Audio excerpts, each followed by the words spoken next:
Hmm. Okay, so thank you everyone, and Happy New Year for those who I haven't spoken with before in 2018. Today is the Citizens Climate Lobby Canada first international education call of 2018, and we have a long-time CCLer here on the call with us today. It's Dr. David Robinson, and he teaches. Oh, he teaches. Wait, I'm gonna mute you all. Oh, that's better. He teaches economics at now, can you hear me? Can you hear me? Yeah, okay. And I'll unmute you in a second, David. David teaches economics at Laurentian University and is director of the Institute for Northern Ontario Research and Development. He's best known in Northern Ontario for his columns in the business magazines that focus on Northern economic issues, and for frequent media interviews and appearances on TVO's Agenda with Steve Paiken.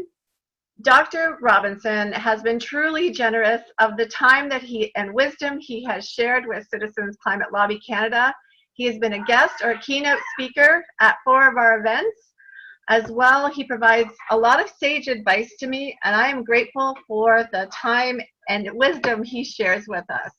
So I'm going to unmute David, and he's going to get started. Well, hello everybody. You should be able to see a slide with a bunch of street signs on it. And I've used this in presentations about carbon tax and dividend a number of times because there seems to be an awful lot of confusion. Basically, it seems to me people don't understand it, even though it's pretty straightforward.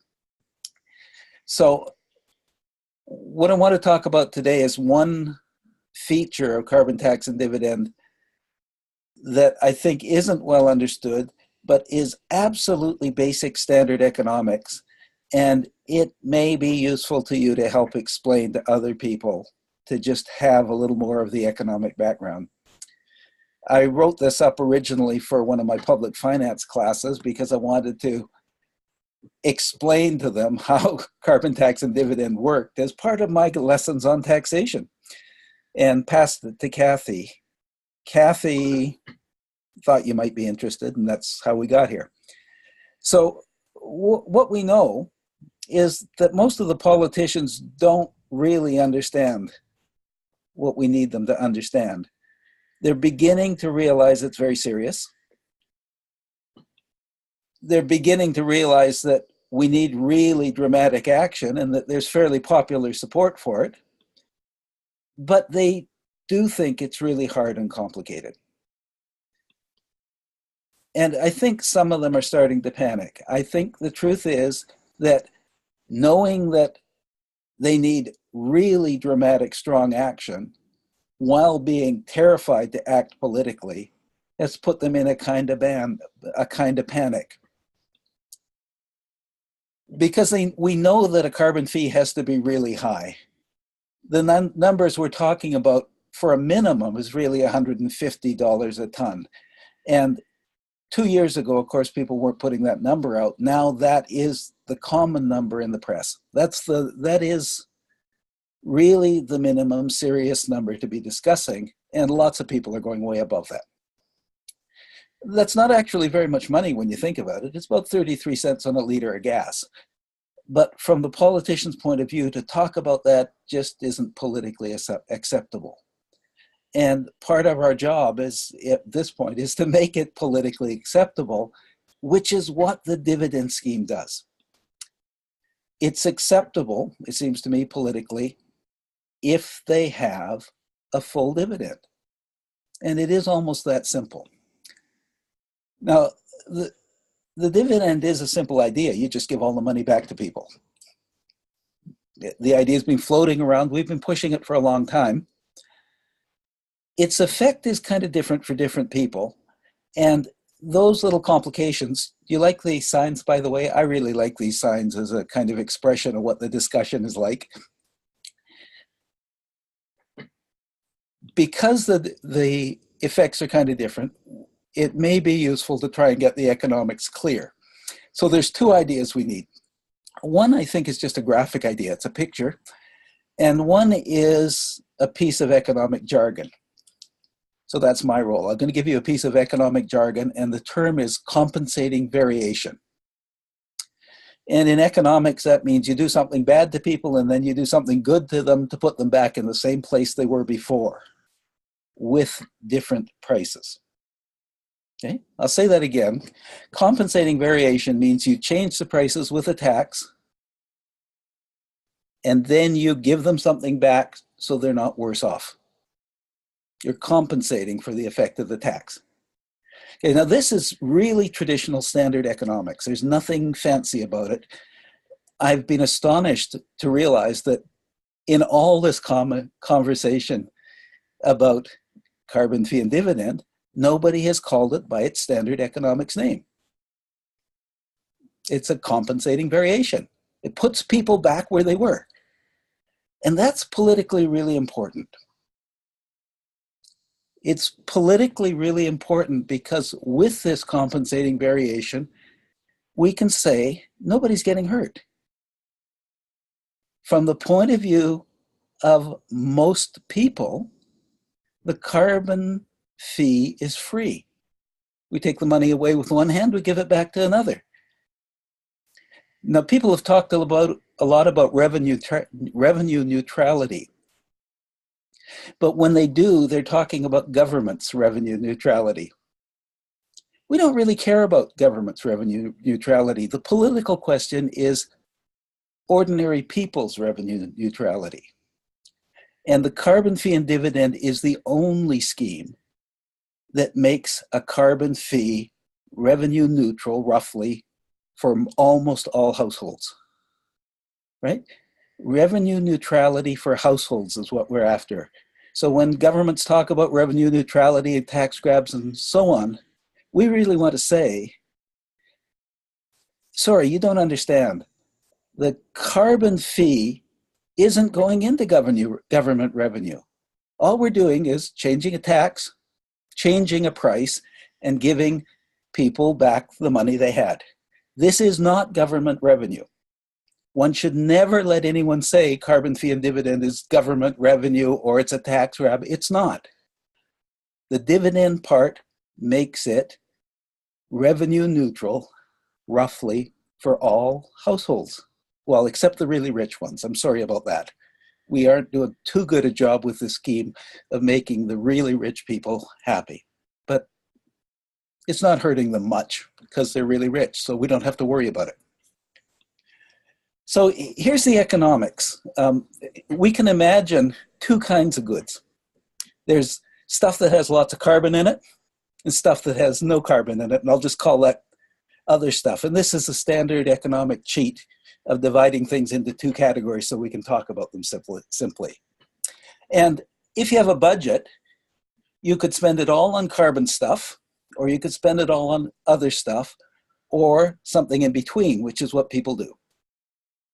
Okay, so I put a dot there called the mix that's actually chosen. And we economists believe people do their best to spend their money wisely, so they pick the part of that line that they think is best for them. Pretty simple. Now, when we put a tax on, what we do is we make all that carbon stuff more expensive. If it's more expensive, they can't buy so much. So I've put a 50% tax on in this diagram, and now you can't get to that old mix. People can't buy what they used to buy. Oh dear, they're poorer. They really are poorer because they can't buy as much. So they make a new choice, and usually it has less other stuff and less carbon. And the less carbon part is what we want. But we'd really like them to be able to be just as happy as they were before. So the triangle I'm talking about is this triangle here, which is all the possibilities that the tax takes away from people. They can't get to those because their budget won't let them buy anything in that yellow area that they used to be able to buy. Pretty simple idea. But they have changed their behavior when they pick a new point and they buy less carbon, which is what we were after. So we got a price effect that shifts them away from carbon because carbon is more expensive, and that's good. And we have an income effect because they're poorer. Okay, you ought to see the mathematics we do to show income and price effects. It's really pretty awful. But the poorer part is what the problem is. If people feel poorer, then you've got a real political problem. And when anybody uses the word tax, people are afraid they're going to be poorer, and politicians start hiding under the bed. So we need to help them with that problem, understanding that this doesn't have to be a political problem. And of course, the solution is really easy. The solution is the dividend that we already know about. Just keep the tax. Don't keep the tax, charge the tax. That's what I meant by keep there. It's a bad word. I've got to change that. But give the money back. And so here's what happens if you give the money back. Now the things that people can buy are bounded by that new black line.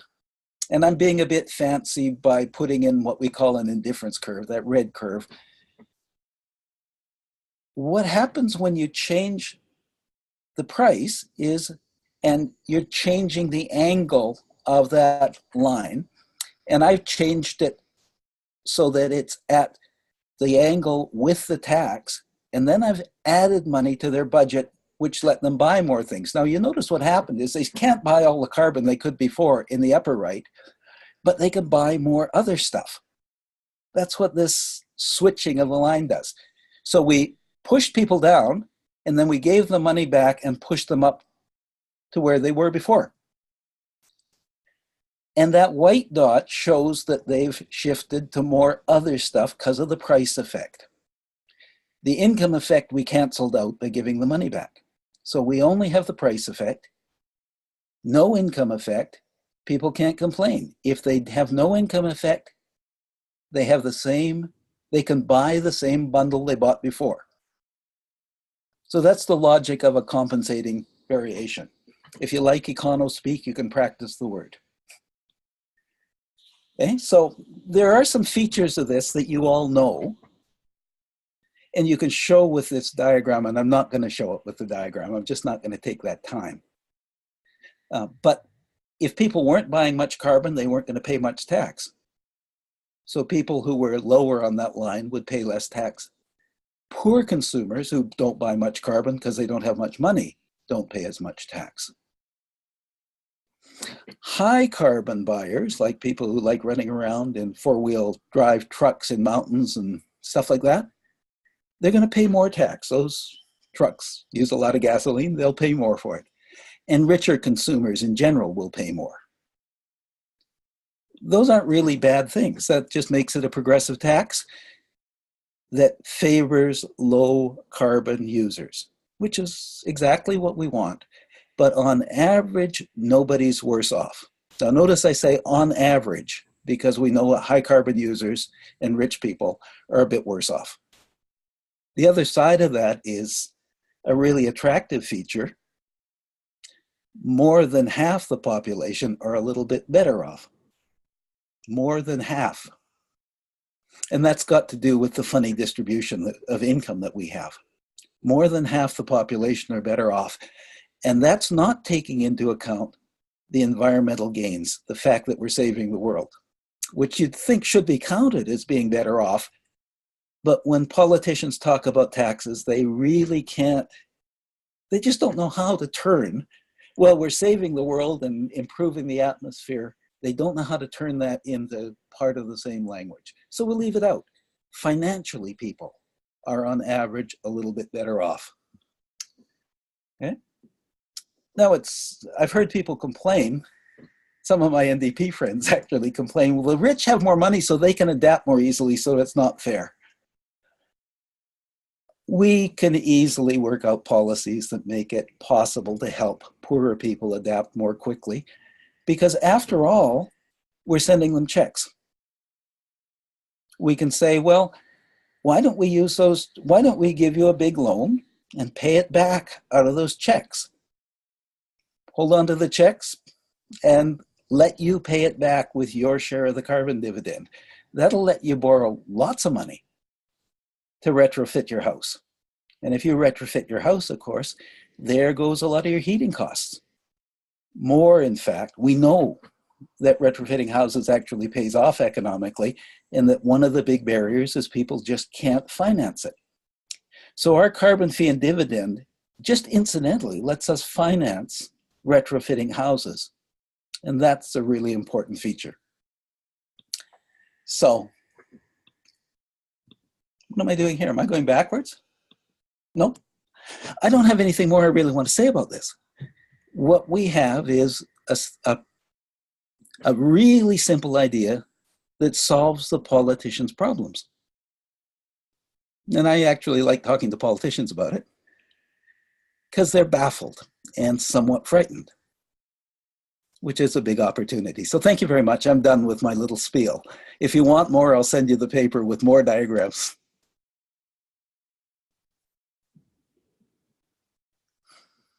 All done. You're trying to mute me and unmute everybody else? Yeah, I've just unmuted myself temporarily.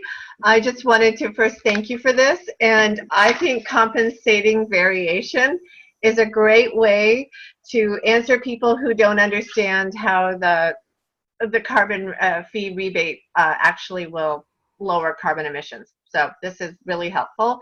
And I never thought of how you could bankroll home fitting by lending against carbon dividends. That's brilliant. Okay, we have some questions in the hopper.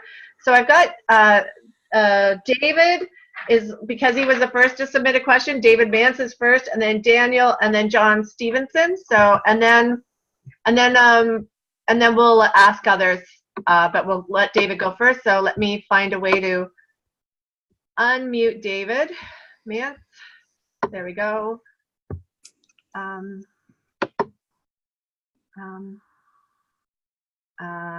just going to unmute all because I don't know what I'm doing. There. Okay. So if you're noisy, okay, I'm actually. Yeah. So if you're noisy in your background, please mute yourselves. So I've unmuted everybody. We're going to start with David.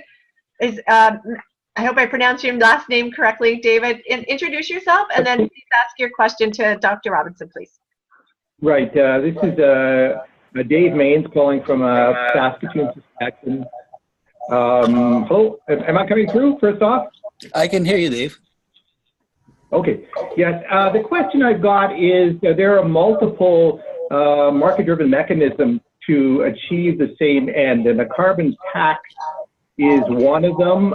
If you look globally, emissions trading systems predominate over carbon taxes. And it would seem to me that while it's very attractive for lobbying purposes to promote carbon tax and dividend distribution, at the same time, I don't think it could be detrimental to the argument to get into an argument over which is a better system when an ETS will accomplish the same need. And from a lobbying perspective, it almost seems like if you can encourage politicians and so forth and the public to understand the necessity of carbon pricing, the specifics thereof, that can be dependent on jurisdiction. Does that make sense? What you're saying makes sense. And in theory, the various trading systems could do the same thing.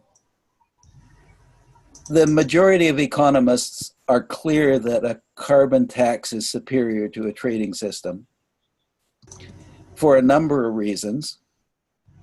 One of them is that a trading system introduces costs. You have to pay traders, and of course those guys don't work for nothing. Right. Another reason is that politicians get to control the quantities, and so it's very much more subject to manipulation.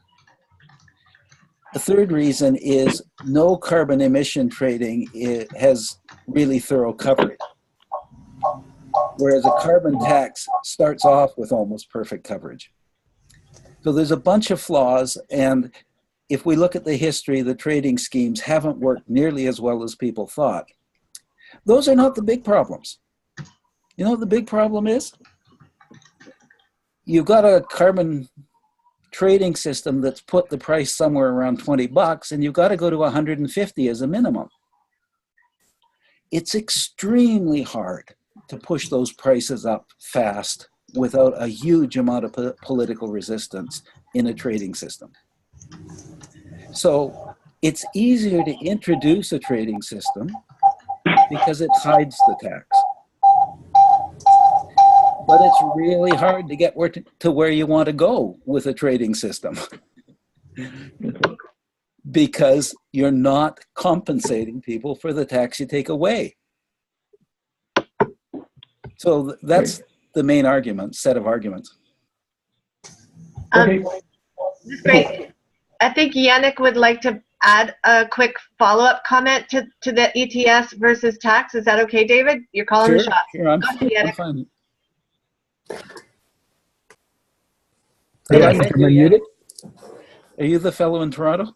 Yes, I am. Hi. Milton, actually. Hi. Milton, okay. I just finished co-authoring a paper for the Ontario Society of Professional Engineers about the Ontario's ethanol in gasoline mandate.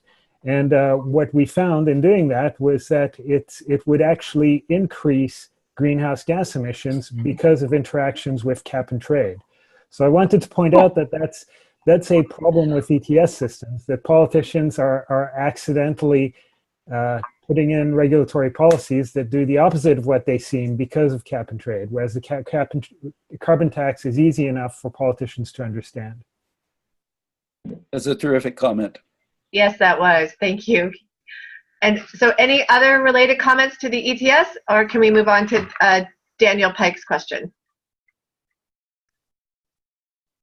Okay, go ahead, Daniel. Okay, hi. Yeah, I've been asked a couple of times with carbon fee and dividend. Of course, you receive a check in the mail, but the alternate way of doing it would be to run it through the income tax system and either reduce people's income taxes according to the carbon fee. And I get a degree of progressivity into it because our income tax system is progressive, and that's the argument for it. But yeah, I wondered what your thoughts were on that and what a pros and cons of it would be. You could do that. It's not nearly as strong a reinforcement for people, and it doesn't give as strong a signal as getting a check in the mail. You have to wait for your once a year check, and it's mostly something you end up not paying out of money you've already given them. So it doesn't have the same psychological impact. The big argument for not sending out checks is sending out checks costs money, although with the electronic system it's getting pretty cheap. I argue that the political advantages of sending out a check really are enormously outweigh the slight administrative convenience of trying to tie it into the income tax system, which is actually more complicated than it seems because not everybody's paying taxes, so you have to rebate. And now if you have to rebate, you're sent back to sending out checks. If you wanted to make an arrangement so that you didn't send checks to people who had known incomes over $75,000 a year or $100,000 a year, that would be a swap that would save some money. But you really do want the checks to give people a sense that they're participating in stopping climate warming. You want to give the signal with the money. You want them to know that they're not losing money on the tax. So in principle, the income tax system would work, but it's not quite as good, and it's not as politically effective, I think. Great. Did that answer the question for you, Daniel? Yeah, absolutely. I just want to know how to answer the question myself, so that's a good way to do it. Oh, that's great. Okay, can we move on to John Stevenson? You have a question. Yes, I have a couple of questions actually, and I must admit I think they're both kind of in the weeds, so I don't mind if someone like Kathy or Yannick says, "Okay, John, we'll deal with that later." But it concerns the rebates on, first of all, the exports of fossil fuel. And I remember, David, at our 2016 conference, you mentioned that they should there should not be a tax on exports of fossil fuels. Now, this is opposite to CCL's position, as in its laser talk, that it gives border tax adjustments on exports of carbon-heavy goods, but no adjustment to exports of fossil fuel. They're stuck with the tax. And I remember you saying in Canada, you know, we really don't need this. And that was always my feeling, and partly because exports of fossil fuels is such a large percentage of the production of fossil fuels in Canada, and almost all from one province. So if you're going to tax those, put the carbon tax on the fossil fuel production and not give them rebates, it looks very much like the National Energy Plan to me, which would be kind of politically difficult. So could you elaborate on this, please? And maybe correct me if I'm wrong in putting words in your mouth. Well, I think you've more or less summarized my view. When we burn oil or use carbon intensive things, we should pay for it because we are the emitters. When we ship stuff to the States, they're the emitters. Now, we could try and tax them, but all that will happen is they'll switch to oil from Nigeria. Economically, it doesn't make sense to hurt our industries in a province in Canada for somebody else's consumption. So the border adjustments that would give the relatively small handful of exporters of fuel their money back for the carbon, but not for the carbon that they emit in Canada. That's really important. Yes. We charge them for the carbon they emit in Canada. And then we really have to charge for carbon content that comes into the country.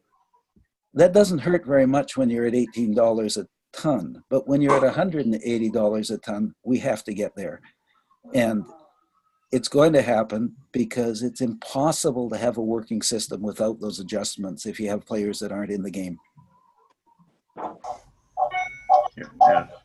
Great food for thought. Did that answer your question okay? Yes, it appears that we might have some tweaking of our policies somewhere along the road, Kathy.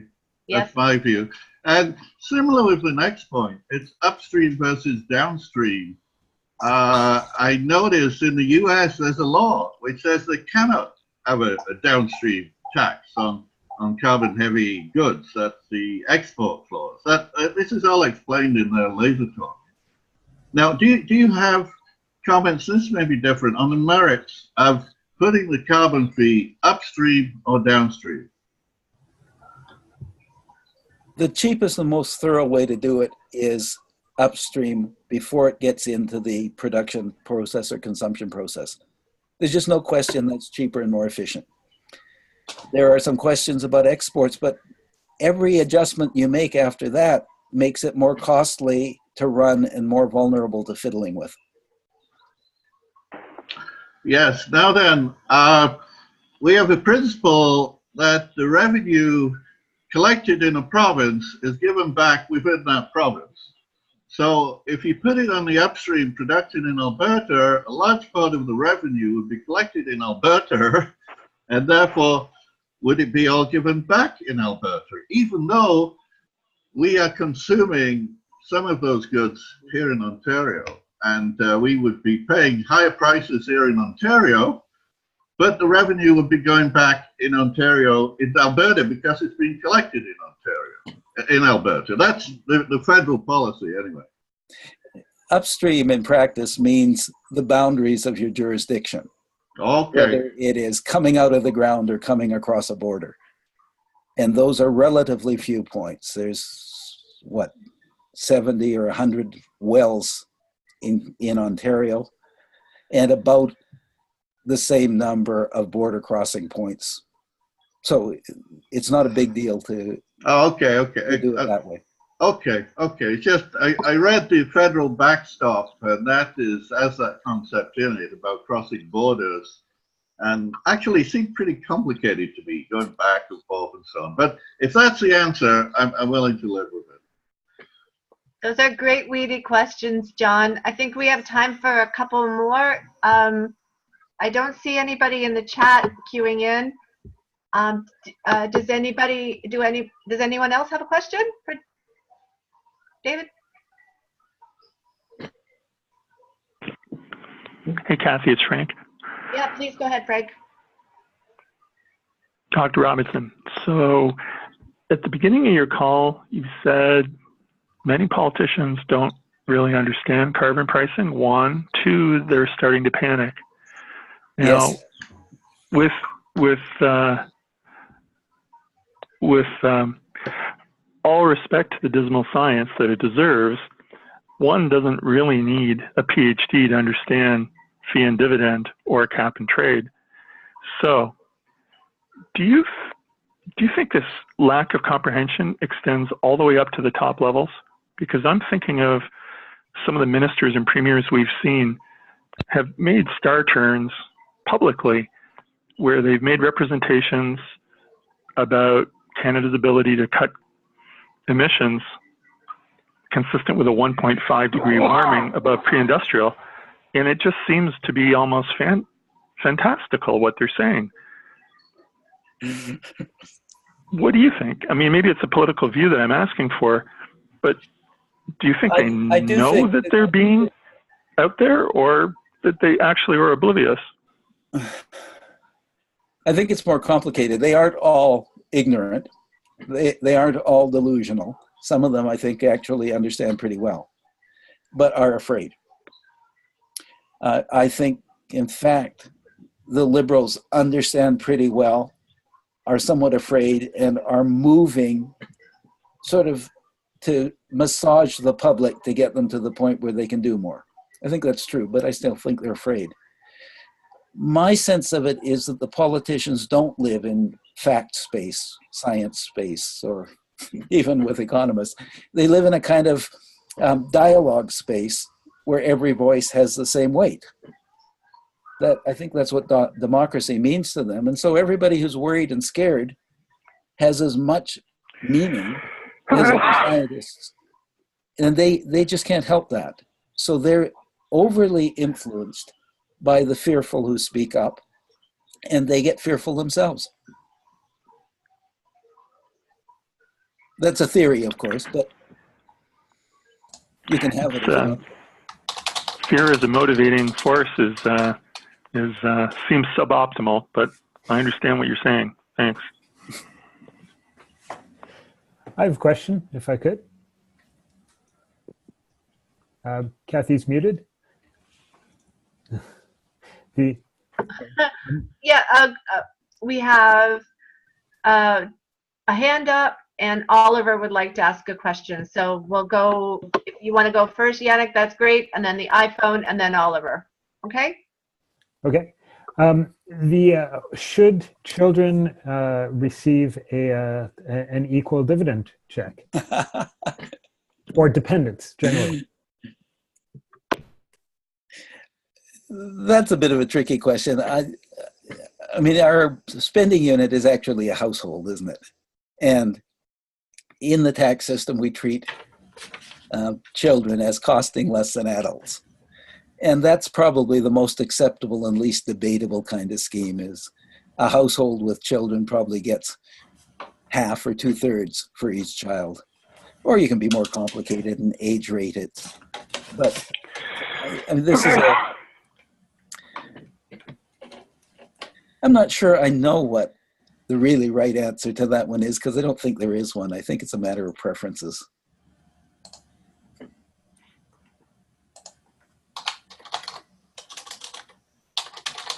Thanks.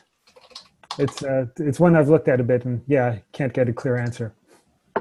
We could make something up sometime. Want a phone conversation? I would love to have a phone conversation about that. I'd be honored. Okay, well, we'll pass you a phone number. All right. Okay, you can chat individually? Yeah. Behind? Okay, cool. There's an iPhone. I don't know who it is. They have their hand up. Would you like to ask a question? iPhone? Don't know who it is. I guess Oliver can go. Can you hear me, Kathy? Oh, yeah. who's that? Is that the iPhone? Maybe it's John Duncan. Yeah. Oh yeah, it is you, John. Now I see it. Go ahead. Okay, here's a simple question. Why do we constantly revert to calling it a tax if it's not a tax? How can we kick this? Can't we kick this habit? It's in our conversation. It's in what we write. It's in what we distribute. Can't we make a conscious effort to change the word? Isn't fee a better word? Absolutely. It certainly is for some purposes. I'm an economist, of course, so all the analytical tools I have are about a tax, and it's indistinguishable from any other tax in that technical sense. The political advantage of calling it a fee is something Bruce Heyer keeps hitting me over the head about. And I agree with you. Better, it sounds a bit better. Although I think most of the people we say it to immediately translate it back to tax anyway. So I'm not sure whether we shouldn't just try to win the word tax rather than retreat from it. I have another comment then. By the way, I live in Regina. So I'm accustomed to going online and seeing any comment on this from Saskatchewan people. When I say it's not a tax, it's a fee, they may not believe me, but I caused them to stop and think. Yeah, and so maybe I'm making some progress there. And if it's sold that way, but essentially I'm a salesperson and I look at it from the sales point of view rather than an economic point of view. Yeah. In economics, we have a term called a corrective tax. If you're not paying for some harm you're doing, the government should charge you for that harm. And that's a Pigouvian or corrective tax. So it doesn't have the same, it doesn't mean the same thing as a tax, as a revenue collection. But you're right. I mean, that's why we want to use fee when we can, is because we don't want it to be seen as a revenue source. We want it to be seen as a corrective tax. Oops, see, I did it again. Sorry. Yeah, well, I mean, I think corrective fee is, or corrective tax is better than just the word tax.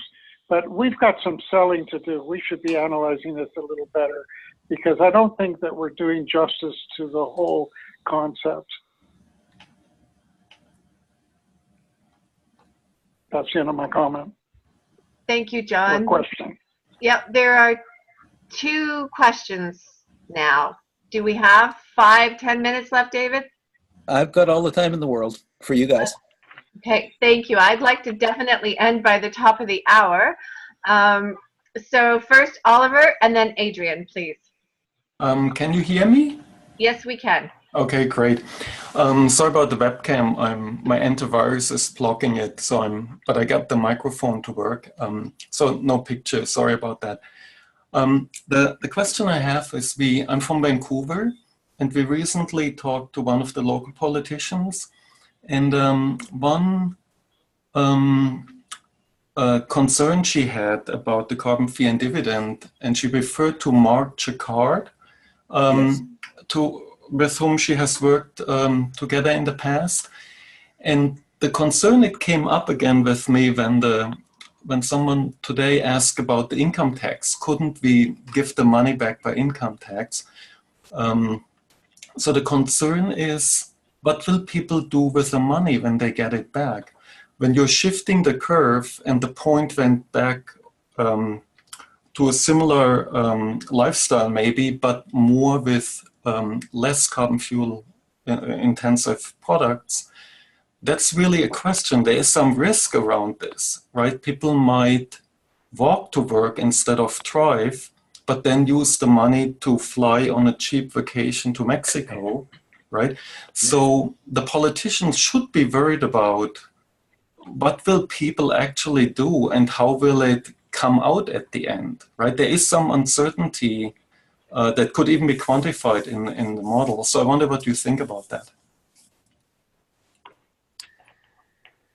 there's certainly uncertainty. It seems to me you raised several things, and I'm not sure where I'd go with that. I mean, people might use it to fly, yes. Well, we want to tax the aviation fuel as well. But they might cross the border to Spokane and take a flight from there. There are leaks in every arrangement, and they may get fairly serious if we get too far ahead of the states. Mm-hmm. We can plug most of them with various ad hoc solutions, I think. But it won't be perfect, obviously. And I don't believe the states can stay on this path for that long. Sooner or later, they're going to come along. There's lots of pressure down there. When they do, the uncertainty really goes away, because once the U.S. makes a big move, nobody in the world is going to believe we're staying on carbon.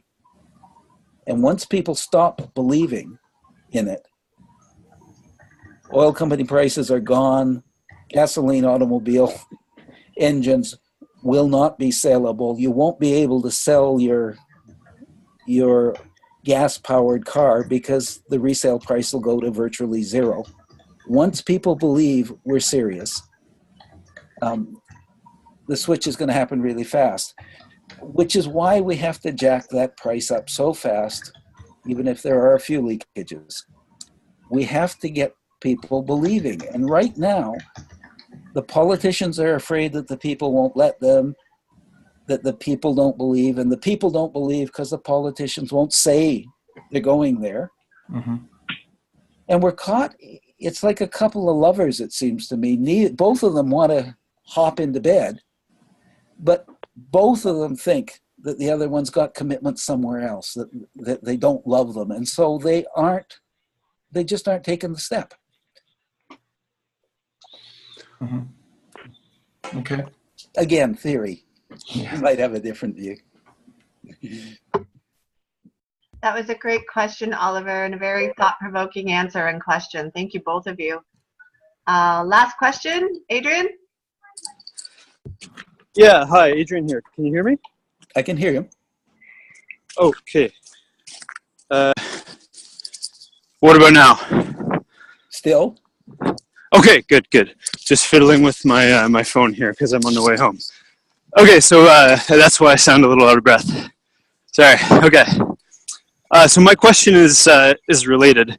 So in the slides that you sent around, they talked about the rebound effect. And like what was just described, this is what happens when recipients of the dividend use the dividend to buy more carbon stuff. And so this should depend on how important the carbon stuff that they like buying features in their overall bundle of goods. And so if carbon is not that important in the bundle of goods, then the rebound effect is not that high, for example. And so what I'm wondering is if we know, empirically speaking, how important carbon stuff is, and whether or not this rebound effect is really going to be an issue, right? So if it's really high, for example, that price is going to have to go up even more than we thought.